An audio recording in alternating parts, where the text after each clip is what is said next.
Welcome, everybody, to this roundtable on bridging the climate finance gap. My name is Michael Stevens. I'm the Senior Policy Lead here at GlobeSight, based in London. I'll be facilitating the roundtable today with Ambassador Shahidul Haq, our Senior Advisor based in Bangladesh, who served previously as Bangladesh's Foreign Secretary.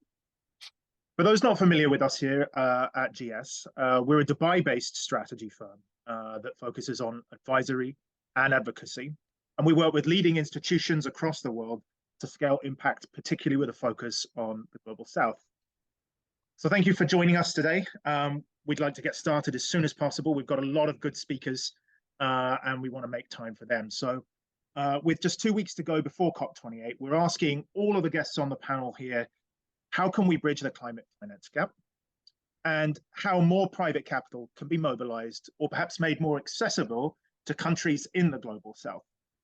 And we've got a lot of people on board today, and it reads a veritable smorgasbord of all the great international institutions that will be working at COP28, and we're very pleased and excited to have you here. That includes the Climate Policy Initiative, Convergence Blended Finance, GCF, the Green Climate Fund, the World Bank, the Islamic Development Bank, ISDB, UNCDF, UNIDO, UNDP, Climate Investment Funds, the Global Environment Facility, Palladium and Bamboo Capital Partners, Ambire Global, the National Disaster and Risk Management Fund in Pakistan, the International Institute for Environment and Development, and the World Association of Public and Private Partnerships. Thank you, all of you in advance, for your comments and your thoughts today, which I'm sure the audience will find extremely useful and provoking. So I'd like to start today by taking stock of the current climate finance landscape in terms of where we are now with annual flows, where we're heading, and what the gaps are. And to start, I'd like to invite Costanza Strinati, who's the Senior Analyst at the Climate Policy Initiative, to kick off with an overview of the landscape based on CPI's report, Global Landscape of Climate Finance 2023. I wonder, Costanza, if you could highlight for us the current financial flows and gaps in climate finance, and the most impactful recommendations, particularly those at accelerating climate finance deployment and encouraging greater private sector participation and involvement. Yeah, thank you so much. Hi, everyone. Very nice to meet you all. So this is like a very timely conversation as COP approaches, and as you mentioned, a couple of weeks ago, CPI has just published our 2023 Global Landscape of Climate Finance report. This is the most comprehensive analysis available to date on global finance flows, and it really looks at annual investment trends by region, sector, type of investors, and financial instruments, and provides evidence-driven recommendations on how to scale climate finance. I'll share the link later if, for everyone who would like to read through that. So what our latest analysis shows is that annual finance flows in 2021 and 2022 reached almost 1.3 trillion, nearly doubling compared to the previous biennium. And this is an astonishing rate of growth, the highest we have observed in the past decade.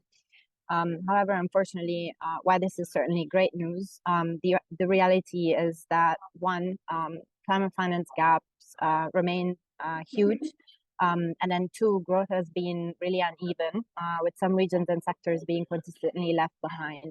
So in terms of finance gaps, we find that annual investments across all sectors need to grow by at least 5 times between now and 2030, and by almost 9 times between 2030 and 2050 if we really want to stay within the 1.5 degree trajectory.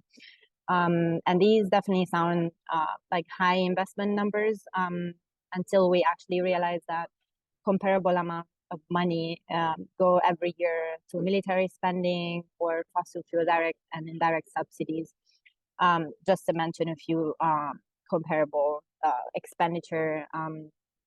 So what we also know is that delaying climate action and failing to keep the world on a 1.5 degree trajectory will really result in significantly higher economic and social costs down the line in terms of, for example, productivity losses, reduced agricultural yields, damages to physical assets, but also increased death and worsening of global health. So investing in climate solutions now really will lead to considerable savings in the future. The other issue I've mentioned is that, and that we observed in the landscape, is that climate finance really remains highly concentrated in a few regions and sectors.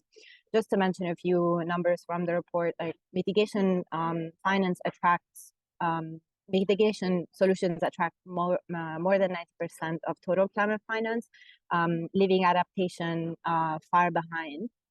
Mitigation also receives virtually all climate finance that comes from the private sector. So adaptation is almost fully funded by the public sector. Within mitigation, 73% of finance goes to renewable energy, mainly solar PV and onshore wind, and to sustainable transport solutions such as electric vehicles. Other sectors that have a very high potential for mitigation, such as Afolu or industry, receive very little finance, about 4% of the total.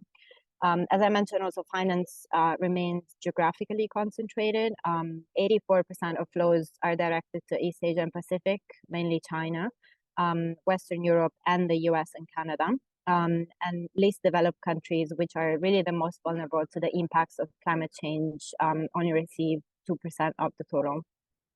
So how can we scale up climate finance, and how can we make really sure that flows really reach those regions and sectors that are most in need?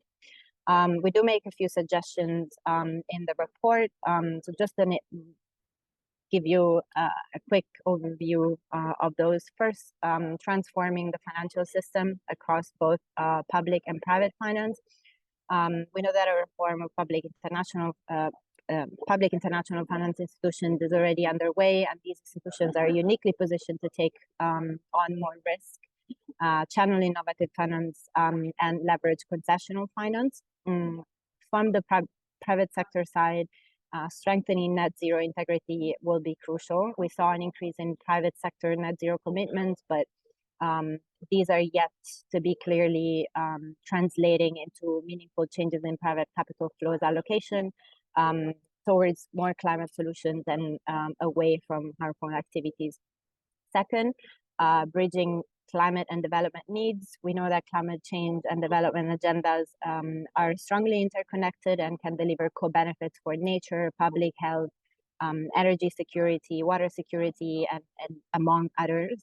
So two interventions are necessary, especially important in this sense. The first one's mainstreaming climate adaptation and resilience into the financial systems. Second one, phasing out unabated fossil fuels through a just transition, accounting for the impacts on all key stakeholders, including workers, communities, public and private employers, governments, and financial institutions. And finally, mobilizing domestic capital and improving local ecosystems for climate investment will be essential. So in addition to clear and ambitious policy frameworks such as the NDCs, this can be achieved by supporting capacity building of domestic financial institutions, expanding project facilitation and technical support, and advancing monitoring, reporting, and evaluation systems. I'll stop there. I know we're at time, but yeah, thank you. Thanks so much, Costanza. Some hopeful signs there, but also some slight signs of concern, particularly on the adaptation side of funding. So hopefully we can fill some of those gaps later in the discussion. And thanks for sticking to time. I want to move on now for the broader climate finance landscape to Dr. Nnamdi Igbokwe, who's the Director of Knowledge and Thought Leadership at Convergence Blended Finance, and to share his thoughts from a recently released report called The State of Blended Finance. I'd like to ask you, Doctor, what you think the most important or strategic findings of your report were, and what you think the most significant trends and practices and innovations are that you have highlighted. Thank you very much, Michael. It's a pleasure to be with you all here today. I'm Dr. Nnamdi Igbokwe, Director of Knowledge and Thought Leadership at Convergence Blended Finance. Fundamentally, we are focused on the reality of de-risking to create assets that meet the fiduciary requirements of the private sector to enable investing in emerging markets. So when we at Convergence talk about blended finance, we're referring to any kind of use of catalytic capital, and this is from philanthropic institutions or development agencies to increase private sector investment in sustainable development. So quickly, blended finance transactions should have three signature markings: positive return, SDG impact, and leverage. So blended finance in principle, through de-risking, is really bending the economics disproportionately towards the party that needs to make a commercial return, while also allowing the other party to achieve impact. Without this modulation of risk, there was minimal participation for the private sector in these regions. So as you mentioned, Michael, we just released our flagship report, The State of Blended Finance, focused on climate. We know that funding targets for climate finance in emerging markets and developing economies have not been met. And the report trends reflect this reality that financing levels are not moving in the right direction. So I'll share a few headline stats. Climate blended finance flows are declining. Total deal volume has decreased by 55%, which is a 10-year low in 2022. The proportion of climate blended finance deals related to the broader blended finance market has also decreased by 10%. And Convergence estimates that to mobilize sufficient private investment for developing countries to reach net zero, over $500 billion in concessional capital will be needed through 2035 in the energy sector alone. So to your question, and the immediate question is, why has there been a drop in these levels? Why has blended finance not necessarily reached that promise, right? Before answering that, let me just note a few areas that blended finance can contribute and be immediately impactful. And we note this in the report. First, adaptation finance. If there's a more expansive taxonomy, concessional players can pay for adaptation benefits that may not necessarily be immediately monetizable to mobilize private investment. Second, currency risk. De-risking mechanisms supported by public capital can shield investments from exchange rate swings and other currency shocks. And finally, technical assistance, which can boost local capacity and support the enabling environment for investment in these regions. So back to the question of why the downtrend. There are really several elements to consider that all contribute. And I'll briefly go through a few planes of thought to kind of get to why we see this decline. If we think first in the macro sense, right, macroeconomic conditions and global shocks have contributed to declines and downtrends across the investment landscape. But specifically, you think about inflationary pressure, debt burdens, geopolitical instabilities, all of these profoundly influence the flow of climate blended finance and the redirection of cross-border capital to other needs, humanitarian needs, poverty, otherwise. We then think about the conditional sense, right? Blended finance doesn't operate on its own. It's largely contingent on the supply of concessional capital. Now, this supply has been stagnating since 2017 and is nowhere near the levels required to reach these key mobilization targets. And we also think about the behavioral sense, risk perception. Many private investors still have this perception that climate investments in these developing regions are too risky. If we add to that the limited transparency on risk and returns of climate assets in emerging markets, it's very hard for investors to assess opportunities. And in the most specific sense, the decline can partly be attributed to private investors investing in smaller renewable projects on average, and the size of their commitments also being less than smaller than average. And also to that, additionally, there's sectors like renewables no longer necessarily require the same sort of blend as private sector investors have been able to achieve more clarity on the business case, the risk profile. This is more so in middle income countries, but it still contributes to the overall numbers. So it's a very fair question, but the answer doesn't exist in isolation, right? We could also ask, do catalytic capital providers have the intention of mobilizing private sector investment? And also, how do we fully optimize the use of the little catalytic capital that is available? So there's a confluence of factors that contribute, but the broader point is there remains a shortfall relative to the funding targets that's necessary, and steps must be taken to bridge this gap. So we recommend a few of these that I'll quickly go through. First, increased concessional capital flows. This is the foundation for blended finance. Second, utilize guarantees more strategically and effectively. Third, incentivize and expand adaptation along with hybrid blended finance transactions, which is the blend between mitigation and adaptation. In that same regard, advance nature-based solutions, and then finally, engage domestic capital stakeholders. I know I flew through those, and I'll also add the link to the report where we actually go into quite some detail on how these guidelines and recommendations can be put into practice. But I'll end by saying, as the largest source of public funds into blended finance and the most active investor set, MDBs and DFIs have to prioritize mobilization of private investment as an explicit goal in their operating models. Along with this, it's really incumbent on MDBs and DFIs to exit senior positions to best mobilize private sector investors by occupying the most concessional layer of the capital stack. Because in theory, there's an abundance of capital in the private sector that stands ready to be mobilized for the climate transition. But the challenging investment climate in a lot of these regions reveal a very harsh truth. Without enhancing our risk sharing and without greater public sector willingness to shoulder potential losses, substantial private capital flows into these regions will not be realized. As a tool, blended finance can certainly mitigate risk and return, and balance the return profile of a transaction. But what blended finance cannot do is cover up for a business model that fundamentally fails to capture economic value. So blended finance is an apt development tool only if your goal is to catalyze additional finance that would not otherwise have been invested. And in the end, transaction also needs to adhere to best practices that including anchoring your blended finance transaction in development rationales, designing your blended finance transaction to increase the mobilization of commercial capital, and tailoring your blended finance transaction to local contexts. I know that we're short on time, so I'll leave it there, but happy to take any questions if time permits. Thank you. Thanks so much for that, Nnamdi. That was, again, simultaneously concerning, but it's great for you to highlight some of the solutions there, and I'm sure we'd be keen to expand on that conversation later. I will turn now to our third speaker, who's Dr. Fakhruddin, the water sector lead from the Division of Mitigation and Adaptation at GCF. And ask you simply, sir, can the climate finance gap in the Global South be bridged? And how is GCF helping developing countries mobilize private capital for climate finance? Thanks, Michael, for very interesting questions. It's a pleasure to be with you all.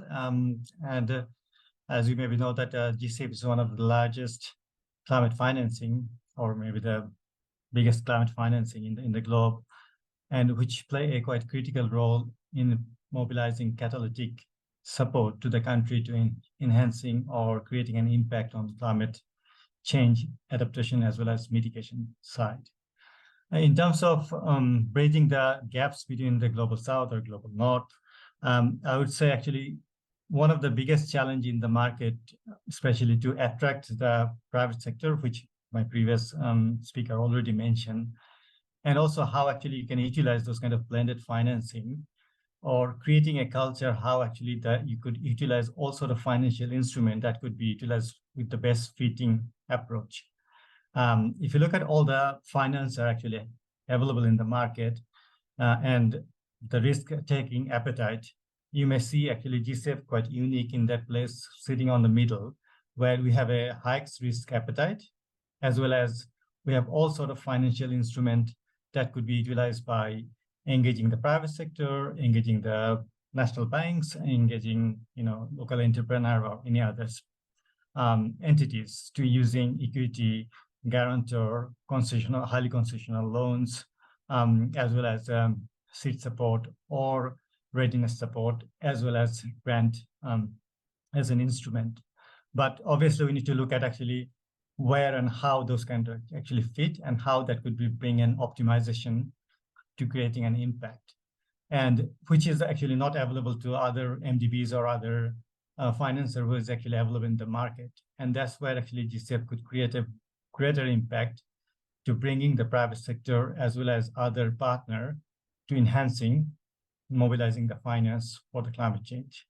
At the same time, we also provide a sort of readiness support, which is basically to capacity building for the countries, that how they could actually access larger climate finance. So you maybe saw that our recent approved readiness strategy talks about country could actually able to access up to 7 million for their capacity building activities. So which is actually, if you look at in a national perspectives, many of the countries more than development budget. So utilizing that, you can actually able to create a bigger impact to accessing large financial grants. And that's where actually we are trying to support to the country, how we can do co-financing or co-design with other partners to creating a greater impact into the climate change. Thank you so much for that, Dr. Fakhruddin, and for highlighting the role that your organization is playing. So according to the World Bank, a lot of this private capital that we've been talking about is looking for projects to invest in, but very little of it is flowing to the global south, partly because of the risks that convergence highlighted, and it was very clearly stated in our landscaping overview. Can I just ask Jonathan, the global lead for green competitiveness at the World Bank, can you deconstruct these risks and discuss briefly the types of instruments or approaches that the World Bank has developed or is developing to de-risk? And overall, how is the World Bank addressing the climate finance gap? Well, thank you, Michael, and hello, everyone. Providing sufficient climate finance to developing countries and emerging economies is a primary goal of the World Bank. In 2022, we provided $31.7 billion of climate finance, about half of which was for adaptation. But we realize that's just a drop in the bucket. We heard from CPI that trillions are needed. We're talking about billions. And even if all MDB finance was climate finance 100%, which is not going to happen, you still have less than 10% of the climate finance needs provided. So using what we have with concessional money and public money to catalyze private finance is a primary goal of ours. Some of you may know we're going through something called the Evolution Roadmap, which is a way really to rethink how the World Bank works for global public goods, climate change being a primary one there. It's an ongoing process. So we released a sort of an update report in our annual meetings last month, which is available, high-level political things. And while bureaucracies or institutions such as the World Bank go through these re-evaluations every 5 to 10 years or so, and sometimes it's just window dressing, this is a very real thing. So some big changes are afoot. But let me explain some things that we're doing already. And you talk about risk for private sector. We do, through the World Bank Group, have a number of guarantees. The World Bank itself, which is the private sector arm, has a partial risk guarantee for investments. MIGA, our insurance arm, also has guarantees. Those are mostly against political risk. You know, if there's, for example, a power purchase agreement and the off-taker, the state-owned off-taker reneges on its deals, the World Bank Group would come in and make the private investor whole. Going to what we heard from Convergence about currency risk, this does not cover currency risk. So that continues to be a major problem. Another tool that we're using to bring in private sector is something called Scaling Solar. This is led by our IFC colleagues, a private sector arm, whereby we provide, it's mostly just technical assistance and guidance on constructing tenders and competitions for private sector investment in solar. We provide information on how to do the competition, how do you set up a power purchase agreement, if there's a PPP necessary. And that's been actually very, very effective in many countries in sub-Saharan Africa to draw in private sector investment. And it's very low cost because it's just technical assistance. And a third area, which is where I'm specifically working these days, is to tap voluntary carbon markets. The carbon markets are a very high profile area, a very volatile area, or let's call it dynamic. Right now, the prices are quite low, but this is a large amount of private capital looking to purchase emission reduction credits from the developing countries. And we know that many corporates and investors, financial institutions, have very ambitious net zero targets. You know, they may not be till 2050, but there's a pathway to get there. They need to get credits to meet those targets. So right now, the market's really not working. Prices are very low. Concerns about environmental integrity are very high, and I share those concerns. But we're looking at, and I stress looking at because it's not a done deal, but at the very high levels being discussed, including with our new president, Ajay Banga, who comes from the private sector, to give a sense of how much we want to tap that, looking at ways in which we can shore up the VCM, voluntary carbon markets. And I won't go into the details there, but if you could do that, then you would trigger or catalyze a whole wave of private investment looking to go into climate activities in the developing countries and in exchange getting those emission reduction credits. So those are three ways right now that we're proactively looking at it. There are a whole bunch of others, but the big message is via the evolution roadmap, we realize we've got to help the countries. Our lending itself, our balance sheet lending will never get more than I would say a drop in the bucket, but it needs to be leveraged by private sector. So we're very actively engaging in it, and with the other partners as well. I saw Islamic Development Bank is here, and obviously GCF is a great partner for us as well. So I'll stop there, and thanks so much for organizing this very, very timely discussion and great comments from the other panelists or speakers. Thanks so much, Jonathan. Very interesting to hear some of your solution focuses. Again, some concerns.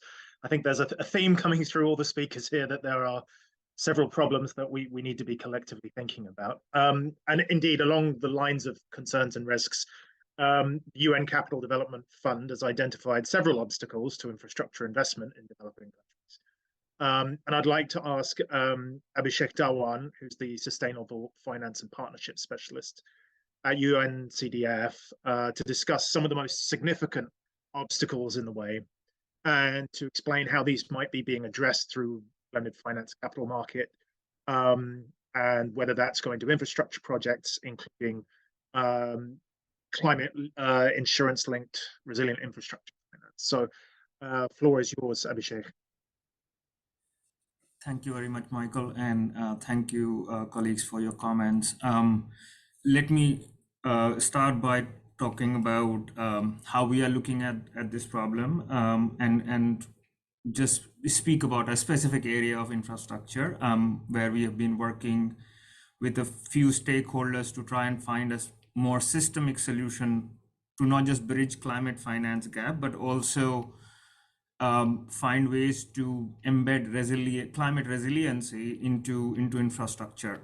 So to start with, on Michael's question, the challenges that we have looked at from a city's perspective. So we've focused really on cities globally because they seem to be at the forefront of extreme climate events, and see how we can support that, or what kind of a structure could support them. So a few challenges that we have identified working with cities is uncertainty of extreme climate events and the timings of the same, uncertainty around scale of extreme climate events, lack of clear data points to validate the cost-benefit analysis of individual resiliency interventions, difficulty of associating specific cash flows with resiliency interventions. So unlike a solar project, it is difficult to put a cash flow to a seawall or a wider drainage system and what have you.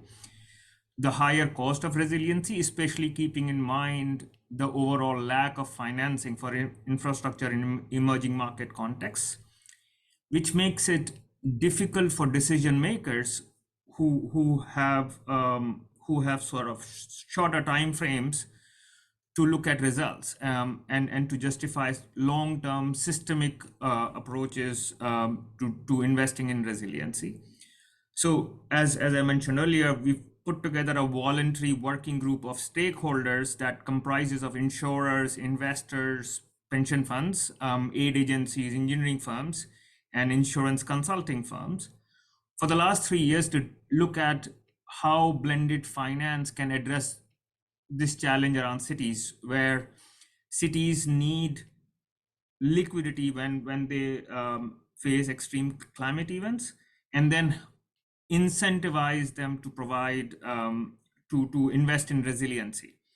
And what we have really come up with so far, and it's still a long way to go before we can implement it, is that if we are able to offer a long-term fixed price climate insurance to cities to pay for immediate cash requirements when extreme climate events happen, but also indemnity, so parametric payout, but also indemnity payout to cover key infrastructure projects that are controlled and managed by cities.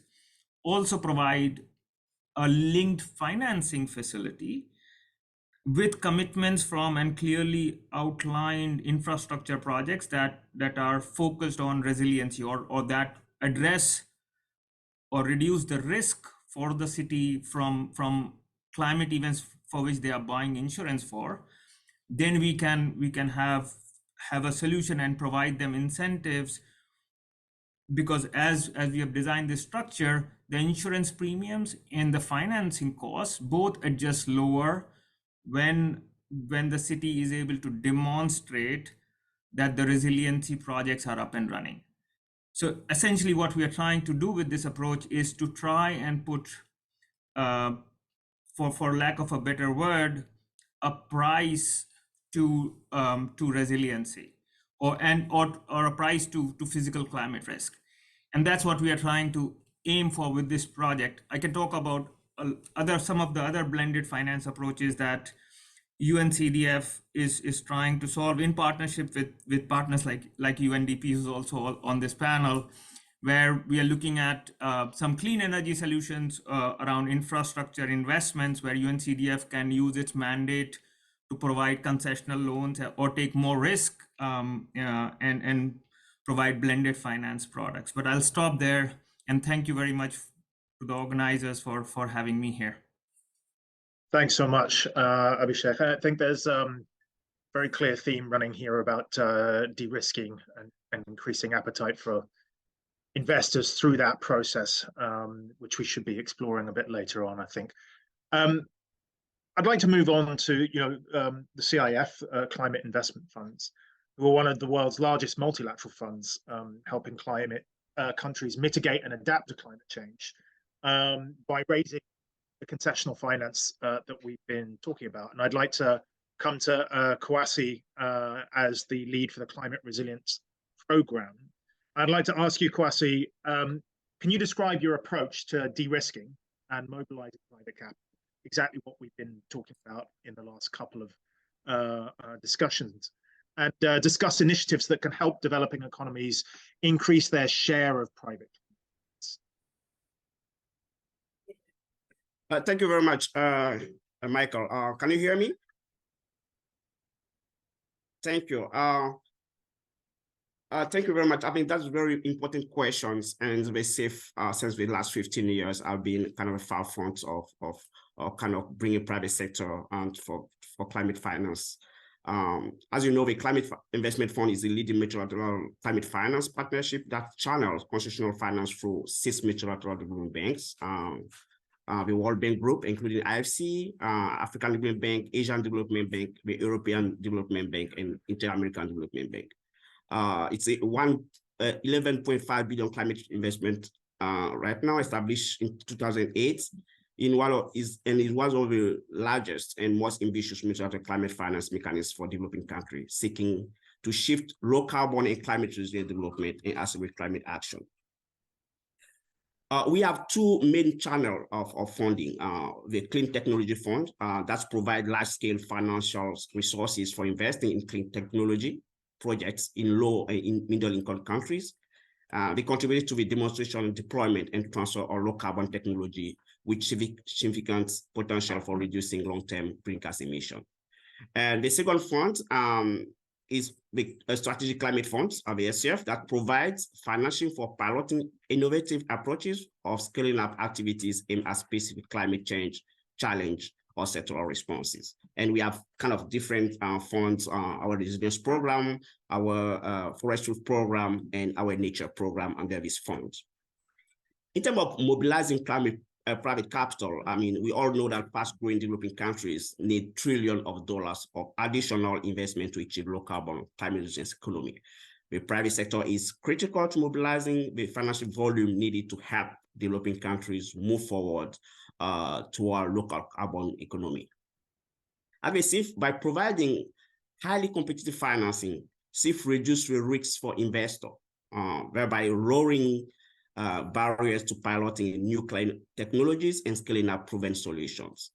CIF also help the private sector to enter emerging market where it may otherwise be unwilling and unable to invest. And that's very critical for us. We kind of open the market to on investment that, usually private investor will not go. Essentially, CIF combination of technical advisory and financial resources, including equity, grants, loan, guarantees, and local currency hedging, help reduce investment barriers, test new business model, and de-risk new low-carbon climate-smart markets, thus enabling the private sector to participate in clean energy economies at a faster and greater scale. Currently, approximately 30% of the CIF fundings is invested in private sector operations. These funds are deployed via our MDBs that I kind of mentioned, our 6 MDBs, to private sector sponsors and companies through both national and regional investment plan, as well as dedicated funds mechanisms, such as what we call the dedicated private sector program. Because, I mean, from our business model, as I said, we are very country-led. So usually a country will develop an investment plan, associated different stakeholder group at the country level, including the private sector company. And, I mean, with the support of the MDBs, who as our implementing agencies, this funding are deployed on the country level and also to the private sector company. But after years of implementing this process, we realized that it was still, especially in our SCF program, our kind of resilience and forestry and nature program, was very difficult to attract the private sector. So what we did is that we kind of developing specific funding assets, like the dedicated private sector program, for example. That's a funding window that provides risk-appropriate capital to finance high-impact, large-scale private sector projects in low-carbon, climate-resilient technologies such as geothermal power, mini-grids, energy storage, energy efficiency, and solar photovoltaic. CIF dedicated private sector model built on experience of CIF private sector set-asides. So basically, the DPSP is kind of related to our clean technology funds, and the private sector set-aside is related to provide funding to our SCF program, our strategic climate fund program, that's kind of related to the resilience and nature program. So yeah, that's kind of the structure that we have, and I mean, we are going through a different process of evaluating this different kind of funding assets for private sector companies, and we expect to share all this knowledge very soon when the evaluation will be kind of ready. So I want to stop there, and if there's some kind of question that you have, I can provide more details. Thank you very much.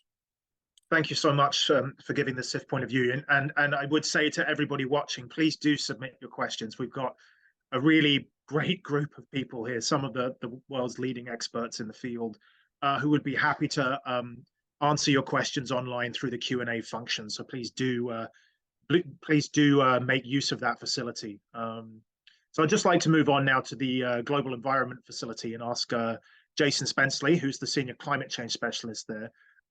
What do you see as the key obstacles preventing timely and equitable distribution of climate finance to developing nations?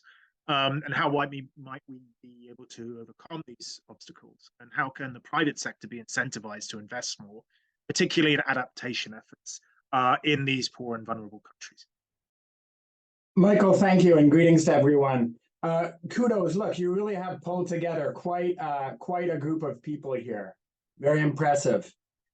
The first thing I'd like to say is we need to be much faster and much more efficient in how we're getting out the door multilateral climate finance. Look, the world's on fire, the Titanic is sinking, pick your analogy, and it's clear that we need to be faster, we need to be more efficient, we need to be more predictable, and yeah, also more equitable, as you mentioned in your questions.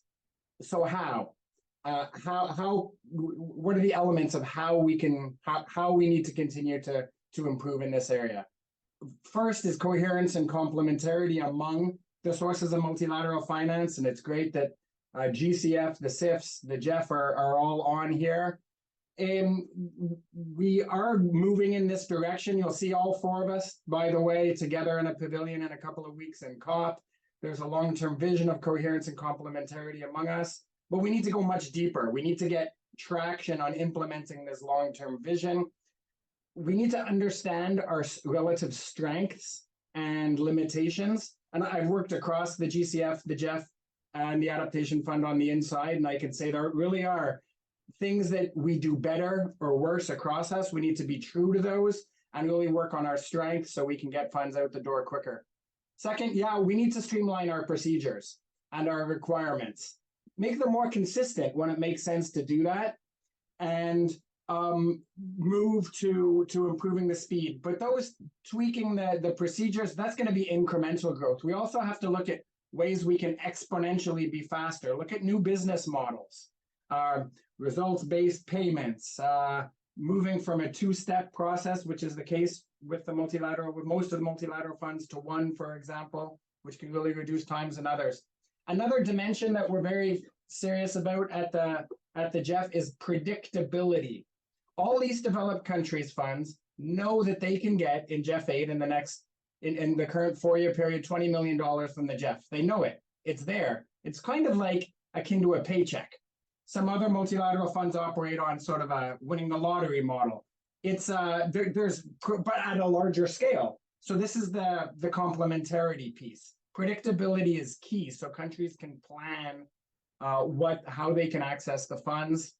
The whole system needs to be more efficient, certainly within the secretariats, and also with our implementing and executing partners, so that when the projects are approved, they get on the ground being executed as quickly as possible. There can be long delays there. There's a lot of improvement that can be made there. And this all starts from the country. It's a country vision, country ownership. And when the country has that vision and that ownership, the whole of how they want to access all the sources, what for, with what partners, it all flows much, much smoother. That's why we need to invest in the upfront programming support. On the second part of your question, private sector, look, about 3% of climate adaptation finance currently comes from the private sector. 3%. 3%. This is shocking, and it needs to be transformed, and there's potential for it to be transformed. We can talk about the barriers, why it's not more than 3%. This is well known. Google it, and you'll get all sorts of great taxonomy of the barriers. Everything's from knowing the business model, understanding the impact, why business A is going to generate more impact than business B, so which we should invest in, having commonly shared indicators, disclosure, an opportunity of management of physical risks, many other things.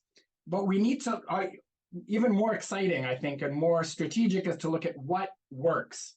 What models of blending finance? Great talk about blending finance and de-risking. What models work? And we have good models. We need to identify them and scale them, tweak them, improve them, and scale them up. Investment funds. We see a movement of a wave of investment funds. Craft is a great example by Lightsmith Group.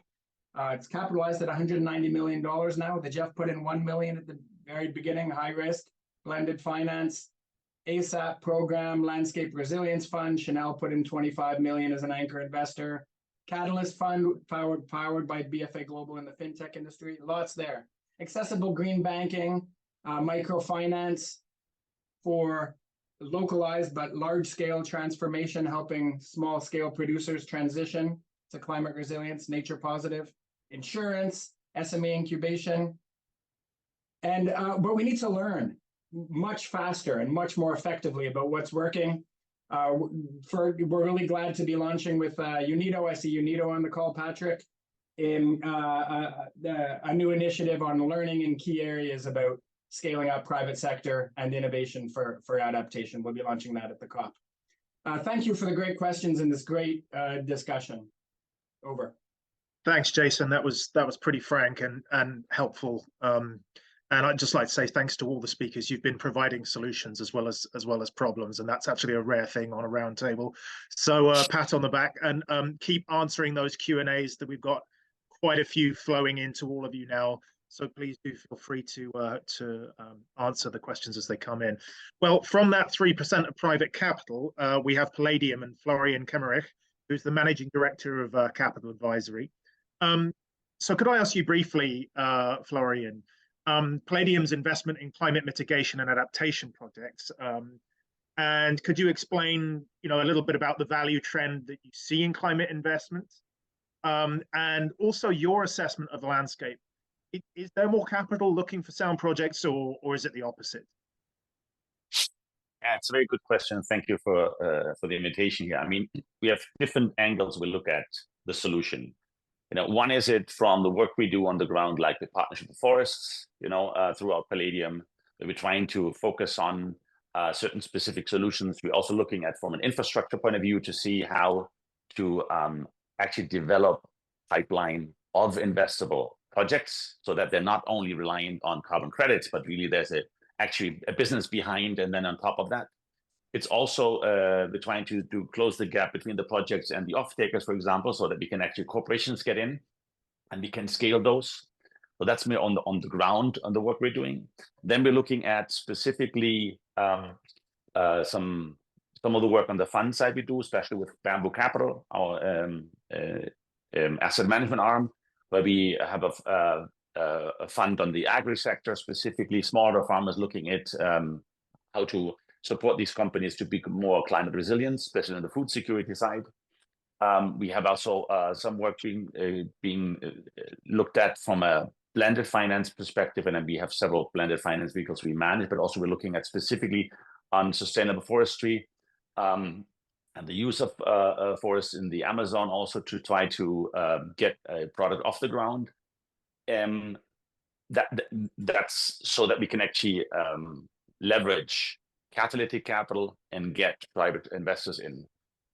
We're also working with some of the larger banks to be announced by COP28, where we have supported the structuring a natural capital or fund, specifically a larger one, 500 million plus. And then also where we're collaborating with them on the ground on the pipeline development through our teams and the presence we have throughout the world.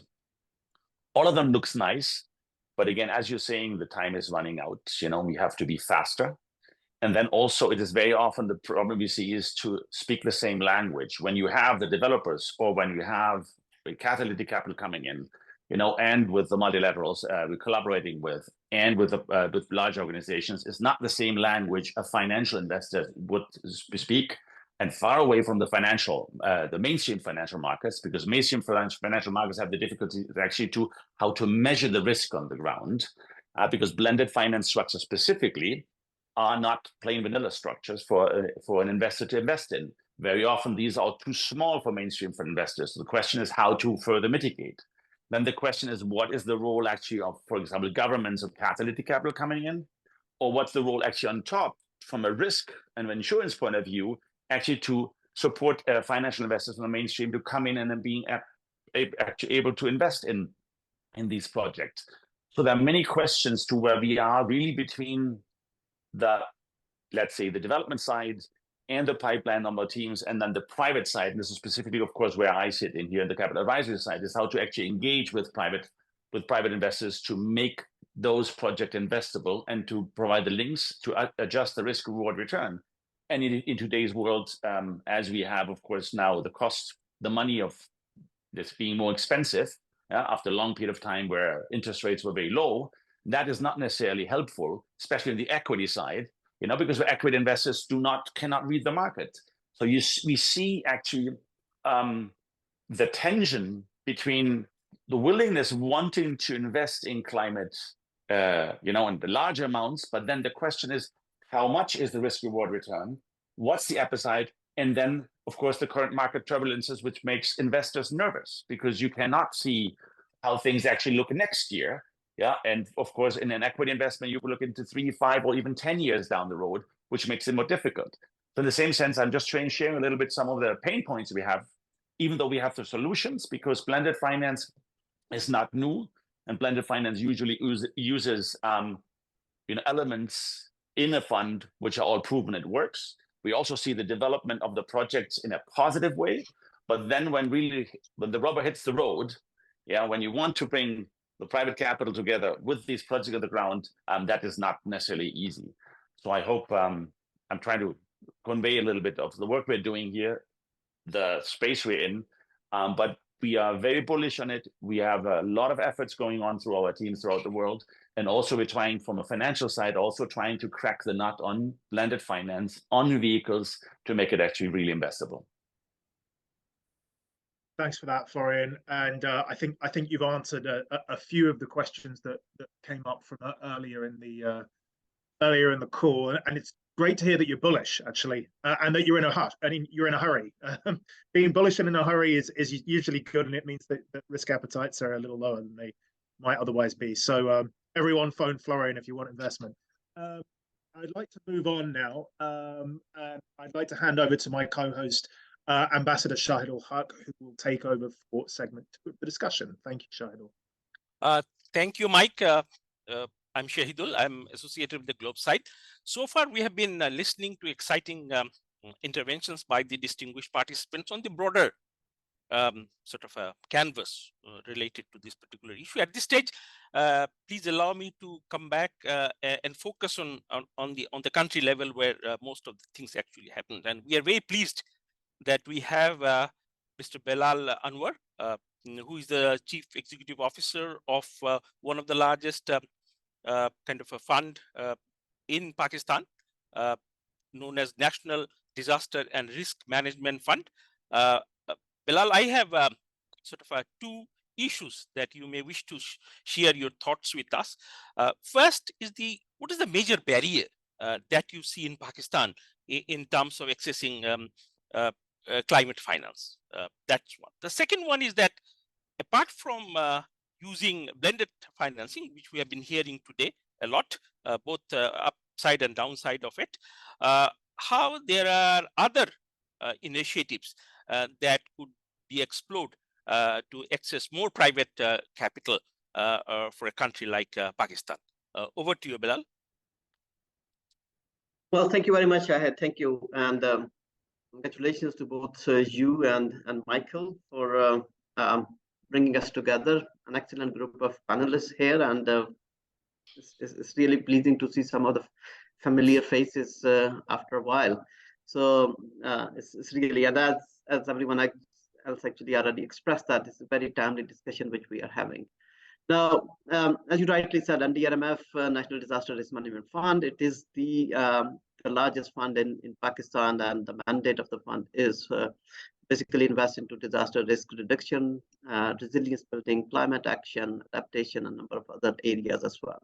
So we have this very kind of dauntingly large kind of a mandate to work, and we work with, of course, not adequate amount of resources which we have been able to mobilize so far.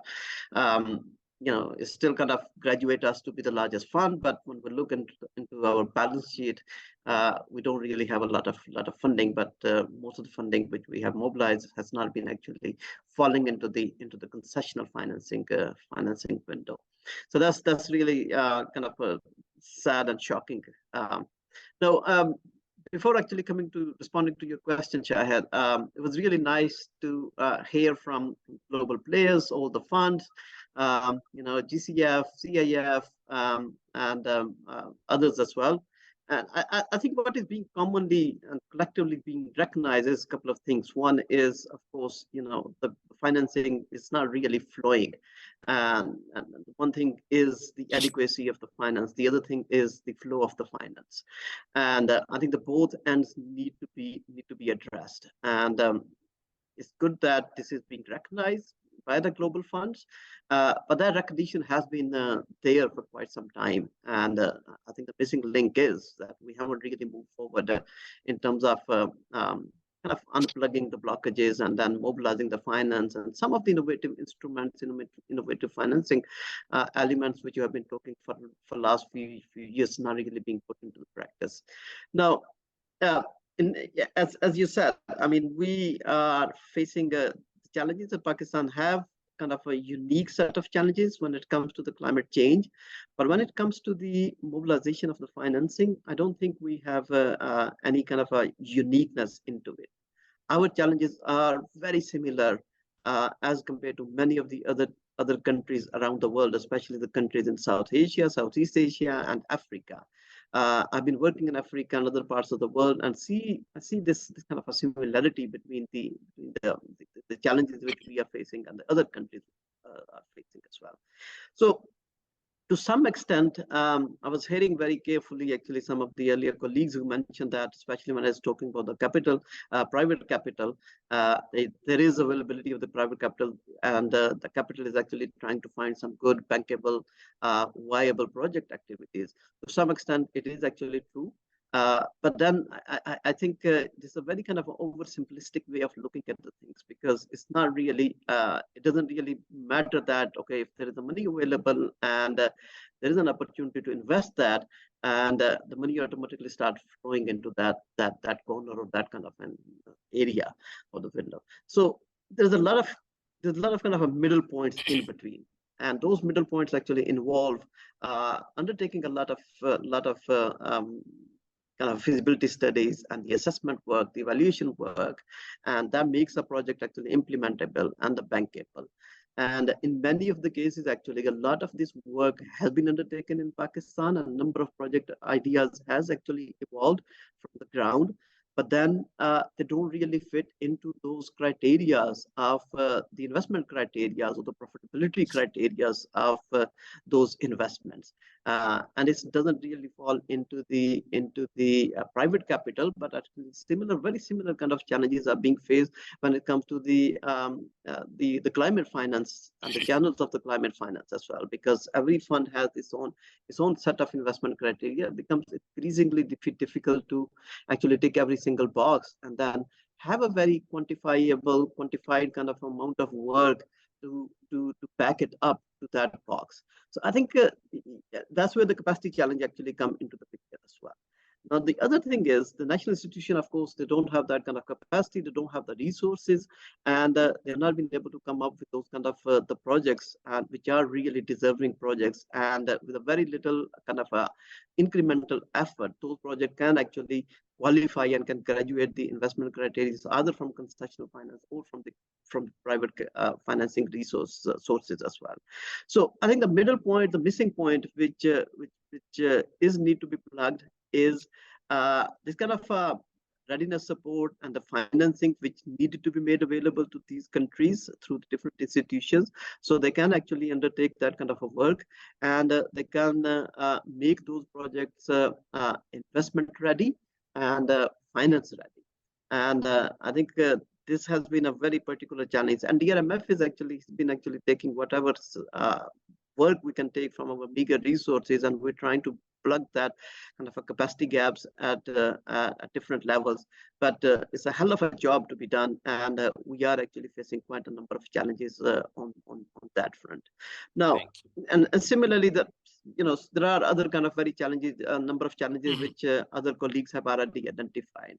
Now, when it comes to the innovative instruments, there has been a lot of discussion around the de-risking, and which is good. This is a new kind of a lexicon which is coming up in the climate finance landscape, and it's actually quite welcoming to see that it is being explored, it's being applied, and some of the cases actually there has been some kind of successful elements as well. But de-risking has to be, again, it has to be spoken, because it's a complex science, and for a different kind of a project ideas, for different kind of investment areas, the de-risking mechanism and the instruments has to be kind of designed so much differently. Now, the financial engineering of an adaptation project have to combine so many different instruments, and then again it comes, the national institution don't have the capacity, the resources are not readily available in terms of undertaking the back-end work. And then it actually does start actually falling through the cracks as well. So we are actually trying to fill up some of those gaps, and we actually moving into some of those innovative areas. But I think we need quite a lot of capacity support. Yep. Thank you. Thank you, Belal, for sharing your experience both in Africa and in Pakistan in terms of managing the capital. And you rightly pointed out that it's not only investment criteria, also the capacity of the stakeholders in creating this. Thank you very much for that. One of the issues that we often come is that when you do the private investments, you look at the whole sustainable development issues. And in that context, we often hear the whole ecosystem has to be in place or built to be able to connect properly the capital and the sustainable development. So we would like to hear on this from Prateek Kumar. Prateek is a senior advisor on sustainable finance project at MBL. Prateek, I have one particular sort of aspect that we would like you to focus is what would foster such an ecosystem that we often hear that could help removing some of the barrier that Bilal has been pointing out. Thank you. You have the floor.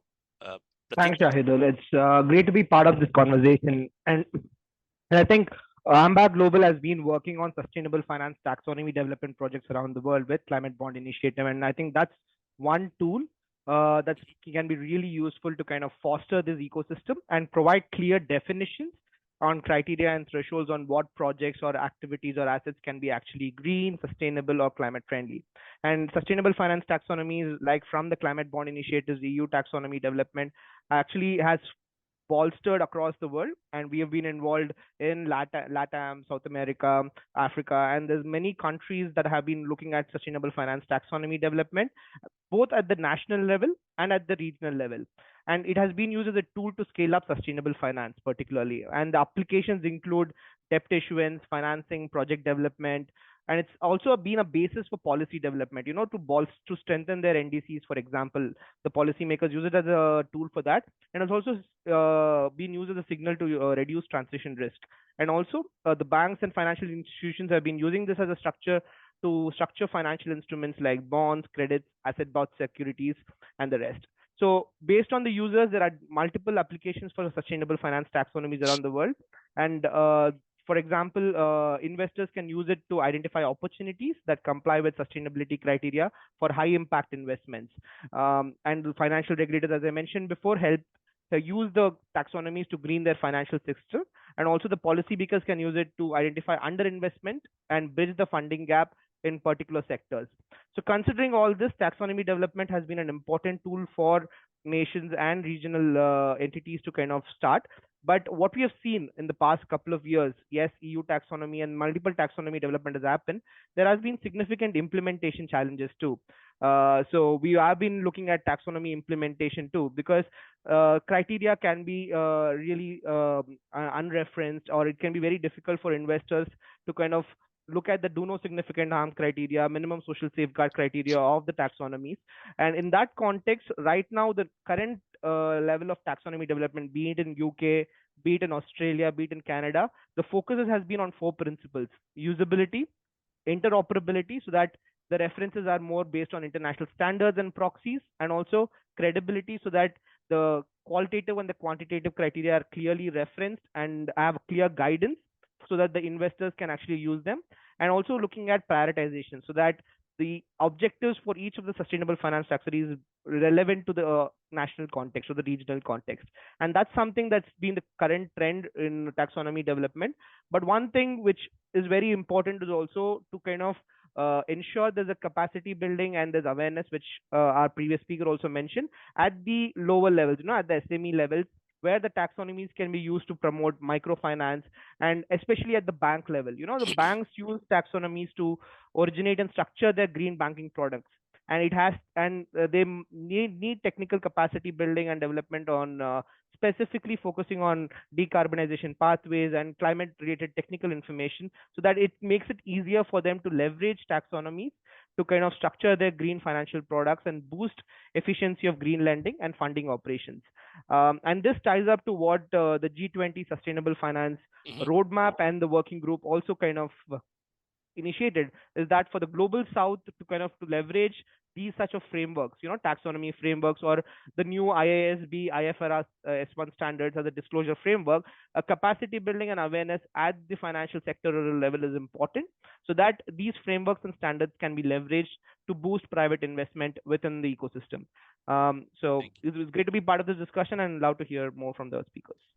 Thank you very much, Pratik, for sharing some of the cutting edge issues that are being discussed in this context, looking beyond global blended finance. And also you referred to the G20, which has quite a bit of new studies, and I'm sure that part of that would come into practice.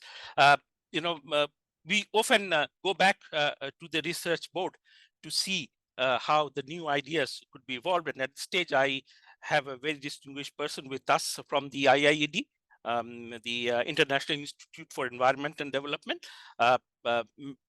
May Tazin Ong. We're extremely happy and delighted to have. I have one particular sort of a issue that you may prefer to focus on, which is how this big, large projects experience could be trickled down to the local level. That's one of the questions that's coming up in the discussion, that you have investment at a very higher level, but how do you get smaller SMEs also get benefit out of that similar experiences? So if you could sort of help us understanding that as to how from the big to the small investment could come in this sector. You have the floor. Thank you very much. I hope you can hear me okay. I have to switch Absolutely. location. Absolutely. Because... Yep. Okay, excellent. Absolutely. Go ahead, please. So thank you very much. My name is May Tazin Ong, and I am a researcher at IIED, the International Institute for Environmental Development. It's a research organization that is trying to understand environmental and social issues from the global south. So what I think has been missing so far in these really great discussions is the issues around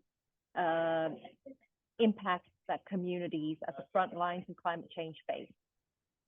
And we've spoken a lot about SMEs, we've also spoken about developing country governments, but we haven't really spoken about the impacts that local communities are facing in their day-to-day. And the challenge in the big picture is that we've spoken about this before, the finance is not enough. The investment needs to increase substantially in adaptation in particular.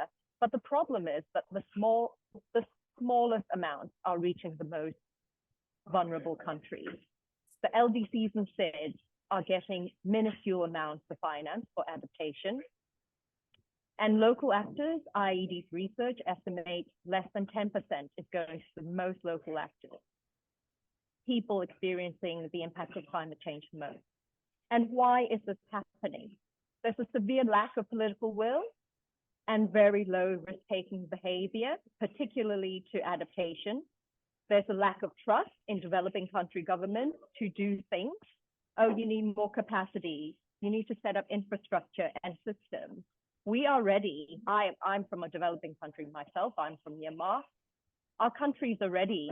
We are experiencing climate change now, and we need to get the funding now in order to address the issues related to climate change. There's also an issue around very low transparency of finance. Where is all this money going? It's impossible to actually track the flows of finance from the very top level to the most local level.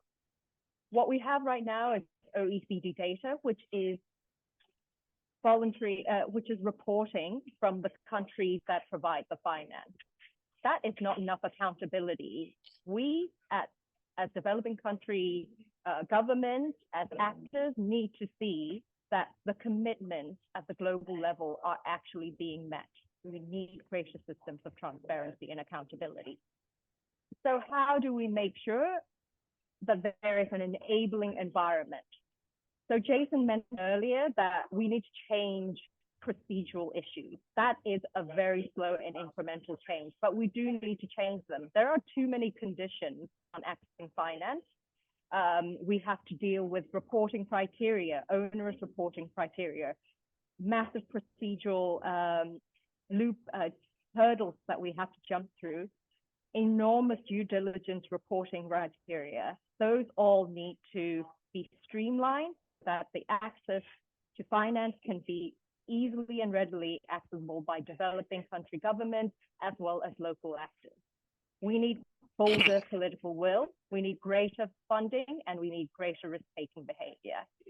And a lot of people have spoken about innovation, and I think that's great that there's discussion on innovation, need to talk about innovation, but there is already a lot of innovation there. And sometimes a lot of what is needed is basic needs, meeting basic needs, social protection, health and education so that people can adapt to climate change. And those are not sexy per se. These are the investments that we need, and we don't need innovations. We just need investments in those areas. Thank you. And I just want to add one more thing about how finance should be. I think a lot of people have spoken about how finance should be patient, flexible, predictable. But I would like to add that it should be direct to communities, it should be easily accessible, and it should be substantial. There are different absorption rates, of course, of different national level governments in developing countries and communities, but we need to go beyond small grants. Innovative small grants are not enough anymore, and we need to go beyond that. Thank you very much. Thank you very much, May, for bringing out very important aspect of conditions that one needs to go through, especially the smaller entities who perhaps needs the bigger flow into their activities. Thank you.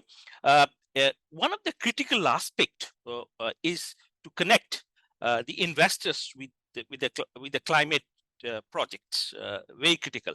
And in that area, one of the organizations which is very active is the UNIDO, which is the Vienna-based UN organizations.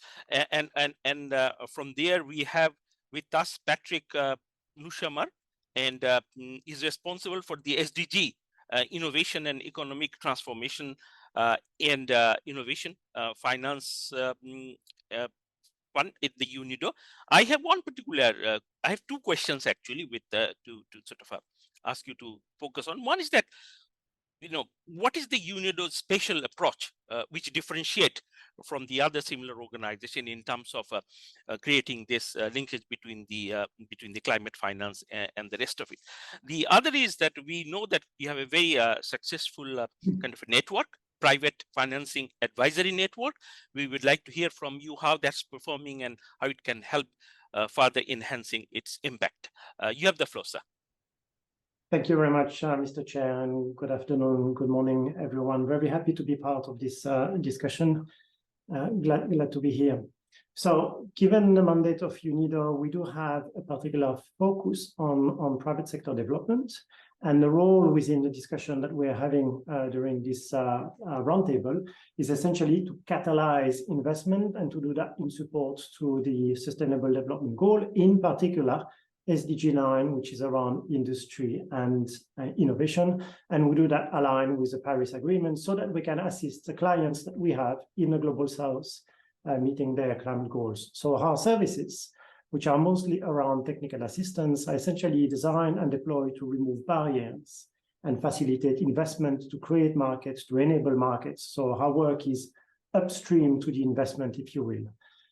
So three areas of work that I wanted to highlight. The first one is around innovation promotion and venture acceleration. So there are solutions, we know as practitioners, there are solutions, local, innovative, to address climate change.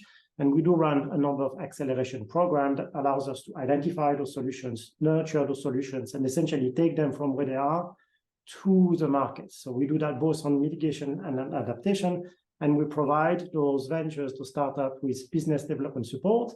And in some cases, we also provide early stage financing. So in terms of bridging the gap, which is a focus of this discussion, we know that R&D is typically public funded, but the startups are struggling to get financing from the private sector. So our role, as we see it, is to bridge that valley of debt, if you want, between the public and the private financing that is available.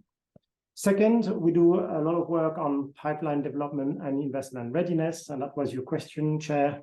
One of the programs that we are doing, that we are leading, is to source and support climate projects and SMEs in terms of investment readiness. So we work with those companies, we work on their documentation, we stress test their business model, we provide them with the advice that is required, and once ready, we make introduction to prospective investors and provide deal facilitation services.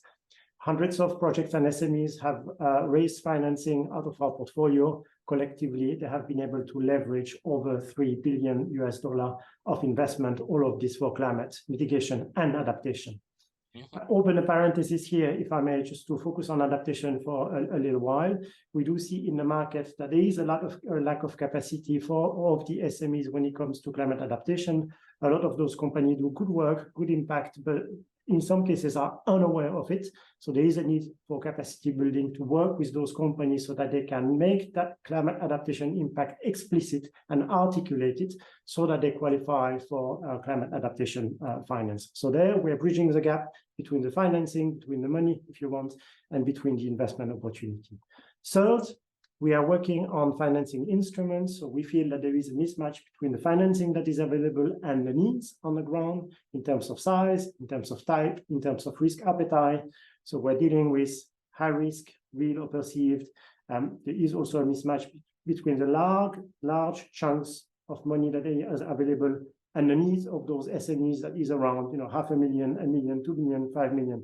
So we see a role for us to co-design instruments that have an aggregation potential, so bringing those deals together to make them palatable to the market and also to de-risk them. For example, we're putting together a blended finance structure for investing into SMEs that have a positive impact in terms of climate adaptation, trying to bring private finance into adaptation as it was highlighted before.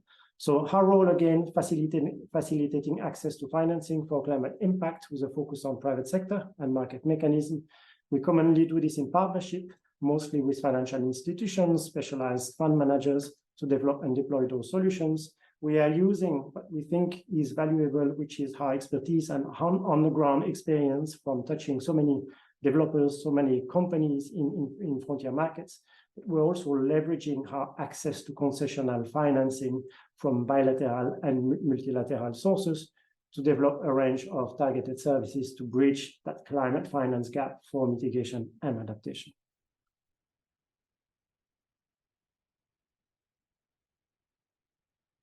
Mr. Chair, you're on mute, if I may. At this stage, we would like to look at another important area of this particular bridge building, which is networking and partnership. And to share experience with us, we have Jyoti Brisbe from she's the executive committee member of the World Association of PPP to discuss with us. And I have two particular questions, if you could kindly address. One is that how PPP, which evolved into different contexts, can be leveraged to increase the funding for the climate adaptation projects in particular, but also other areas. And the second question that, if you could share some of the examples, good impacts of PPP for climate financing. Over to you. Thank you, everyone, and hello, everyone. It's really an excellent panel. I think so. PPPs is basically a development tool to bring private capital in public infrastructure, and I think there are a couple of things which I would like to contribute to this excellent discussion so far, and many of the things have already been said. First is that climate finance cannot be decoupled from development finance. It is not an addition. It is not something separate which we need to see. So the core principles have to be development, and economic development, especially for the low and middle income countries, has to be at the heart of whatever we do as development specialists who are here today. So climate finance is kind of a part of it, and how we really approach the projects from the beginning till the end. And I think one of the issues which a lot of the most of the low and middle income countries, and I would even say high income countries, have is the beginning of where they actually select the projects, they do not really understand the implications of what the impact from climate change is going to be for the next 20, 40 years, because the planning is done for the next 100 years and the investments are done for the next 100 years. If the formation of the conception, the idea of that particular infrastructure is not really formed in the right way, then it's not going to really bring the financing towards the end. So that fundamental process has to start really from public investment planning, public finance management, and it's really a systemic issue. And bringing that perspective of climate finance into the development finance, that's really going to change this needle, which we are all saying that is not enough. What we are doing is not enough. Most of the multilateral development banks are putting money as lending. They're not really leveraging private capital. They are doing very, very little in terms of climate finance. But the issue is perhaps also the most of the financing, when we say is going to mitigation and not enough to adaptation, it's very hard to measure adaptation financing. It's easier to measure mitigation finance because we have a very clear metric on GHG financing. So one of the things which WAP as an organization is a network of network. What we have is membership from PPP units, government agencies who are looking for private capital in their investments. What they are saying is that most of their projects are small projects, and I'm talking about low and middle income countries. Most of the projects are small projects. They're seeing more and more of these market players. I mean, we can see how many of us are here today. We are not coordinating with each other. We are not talking to each other. They are completely burdened with what they have to do. No one agency is coming and really trying to understand and really hand-holding them from beginning to end and making sure that the projects are fundamentally good. Climate finance cannot happen, and I want to emphasize this point again, that climate finance cannot be decoupled from development finance. Fundamental of the project has to be a good project. Climate finance cannot be put on a bad project. It has to serve the purpose of the citizens, of the people for which it has been designed. And that fundamental of that project has to be done right.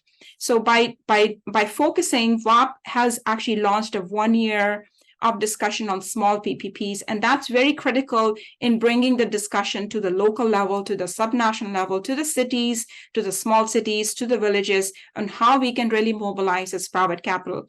The other thing which we are doing is actually making an investment model. And this is in partnership with our International Sustainable and Resilience Center, ISRC, where the private sector really struggles with understanding what is the value addition of resilience, what is the value addition of adaptation. Again, as I'm saying, mitigation is much easier because you have a clear indicator, you have a clear pathway. But so what ISRC is doing is creating a two-step model, actually a three-step model. One is the data generation for low and middle income countries. How do we really compare what is happening today and what is actually anticipated in all these scenarios which we are talking about? Put them in actually in a 3D model and let the governments, let the city mayors, let the city planners see how that flood is going to impact that particular low income or low level areas where most of the people are living, and that flood, and how particular kind of investments are going to make the difference when that particular extreme event happens, and how that rate of return can be actually mobilized today. So if the private sector can see the return for future investments to today, they will be much more keen. So, and the third aspect is we have actually mobilized, we have set up a whole new chapter on philanthropy, because philanthropy is becoming really mainstream in financing, both for development and climate financing. And they are the ones who are really bringing this multi-stakeholder approach and this collusion of all the stakeholders and the communities to the table. And I think we have to really see them as a full partner. And we have actually just put out a full report on mapping how PPPs, so P4 model, can actually work. And we are continuing to do more work going forward. And then in wrapping all this, WAP has really taken leadership on climate risk financing and infrastructure and PPPs. We published a report, and we are continuing to take this thought leadership with public agencies and professionals forward. Thank you very much, Jyoti, for bringing out very important issues related to the theme of today. At this stage, we have with us a very distinguished person, Mr. Yusuf from the Islamic Development Bank, one of the organizations which looks at this particular issue. Mr. Yusuf, I have a particular sort of a question to you, that what is the Islamic Development Bank's role in financing the climate projects flows, and how what is the uniqueness of your bank in terms of that going beyond blended financing? You have the floor, sir.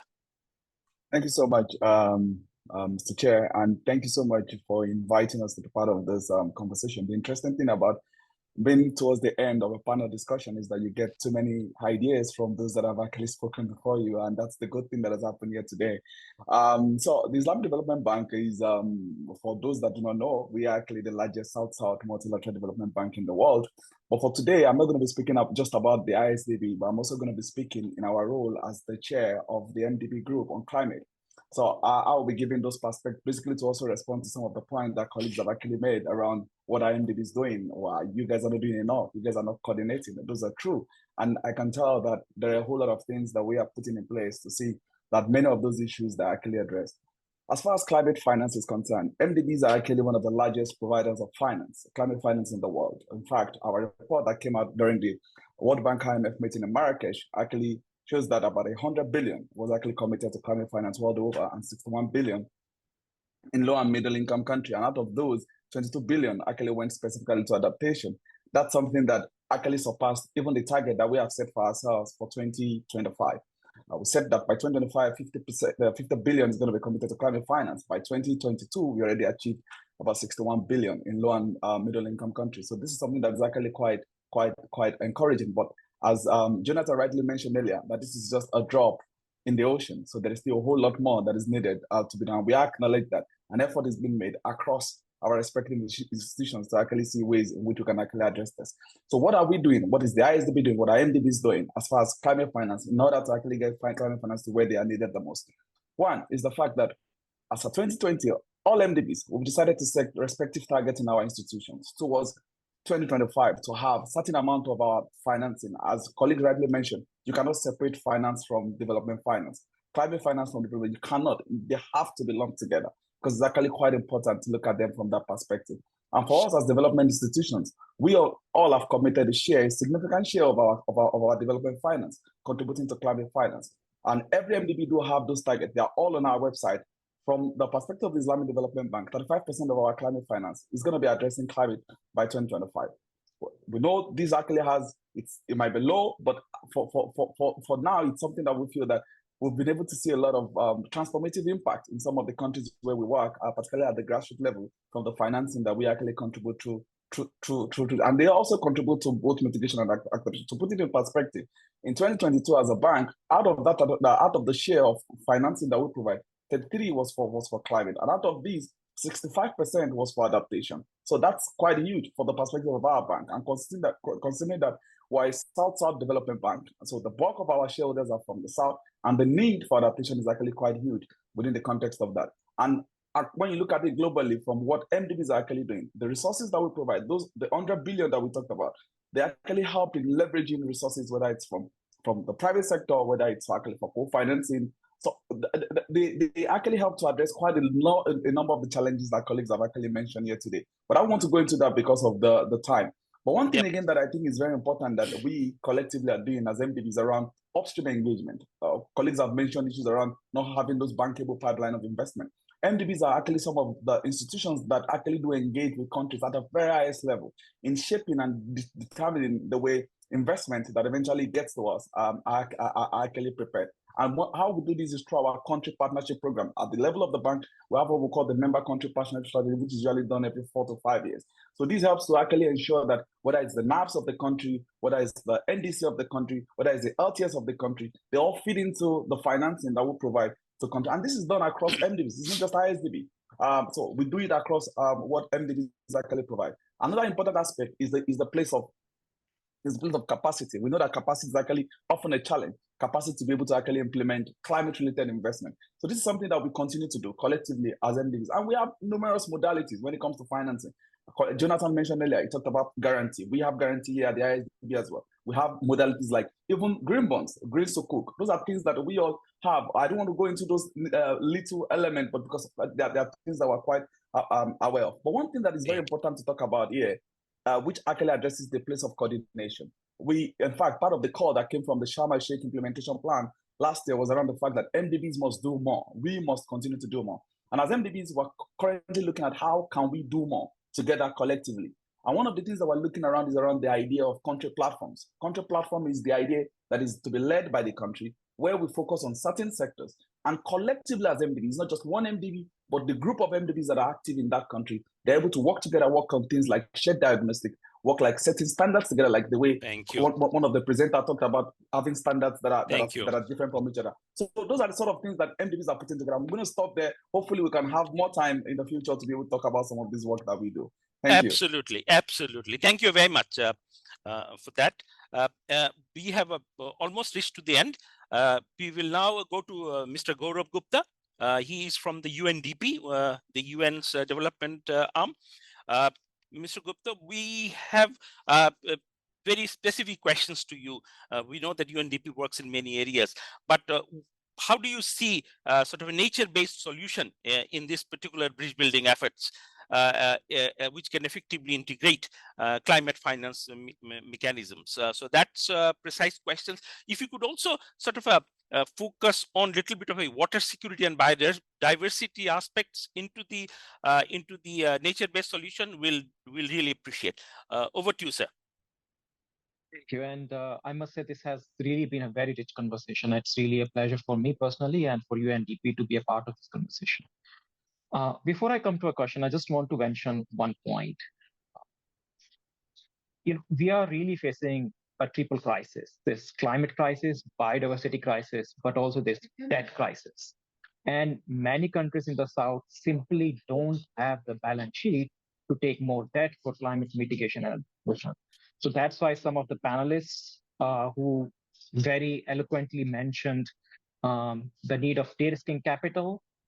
It should not just be to de-risk public sector instruments. We also need financing instruments to de-risk private instruments. That's absolutely critical, and that's also based on the experience and the challenges that UNDP itself is facing in having those financial instruments work on the ground. And coming back to your question specifically, so let's go really back to the basic. When we look at the definition of nature-based solutions, it's about the actions to protect. I'm not quoting the exact words, just the intent. It's about the protection and restoration of ecosystems that address societal challenges, simultaneously benefiting nature and people. So the primary objective, as per the definition of nature-based solution, is still the protection and restoration of natural ecosystems. And we know that, earlier mentioned that most of the financing in nature-based solutions has gone towards climate mitigation. But at the same time, if they were to technically classify a nature-based solution, the primary objective still needs to be the protection and restoration of natural ecosystems. But in reality, we are also saying, I think a lot of demand has come from this net zero. A lot of corporates, they want to set and meet their net zero target.